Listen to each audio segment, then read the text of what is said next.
এই হাসি বটের বাচ্চা বট, এই দেখ আমাদের দুই বন্ধুর একরকম ড্রেস আপ, আর আমরা দুই বন্ধু সবসময় একসাথে ইমোট দেই। ভাই রে ভাই, এইটা আমি কি দেখতেছি? কেমনে সম্ভব? একদম সেম ড্রেস আপ, একসাথে ইমোট, কেমনে কি? আরে ওইটা তোর বুঝতে হবে না, তুই কালকে আমার একা পায়া ড্রেস কালেকশন ভার্সেস হারাই দিছিস। আজকে আমরা দুই বন্ধু আইছি তোর সাথে কালেকশন ভার্সেস করার জন্য। আজকে আমরা যেভাবে হোক তোকে হারাবোই। আজ একটা বিরাট ফাটাফাটি হইব। আজকে আমরা দুই বন্ধু করবো তোর সাথে ইমোট কালেকশন ভার্সেস। তো গাইস, তোমাদের কি মনে হয় আমি কি এই দুই বন্ধুকে ইমোট কালেকশন ভার্সে হারাইতে পারবো?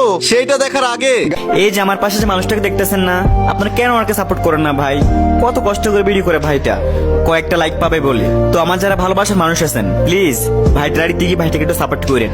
ইনশাল্লাহ এই ভাইটা একদিন আপনার মন জয় করে নেবে। গাইস, আমি আমার কোনো ভিডিওতে মায়ের কসম দেই না। মায়ের কসম ছাড়াই সবাই ভিডিওতে লাইক করে চ্যানেলটাকে সাবস্ক্রাইব করে দাও। আর নিচে মেনশন করা ভিডিওতে 5টা মান্থলি গিভওয়ে আছে, সবাই গিয়ে দেখে আসো। হাসি বটের বাচ্চা বট, পারলে প্রথমে এই যে M10 Max ইমোটটা দেখা। আরে লল ভাই, M10 তো আমি হাতে নিয়েই দাঁড়ায় আছি। তোমরা কি ভাবছো এটা ম্যাক্স না? এই যে নাও। আচ্ছা ঠিক আছে।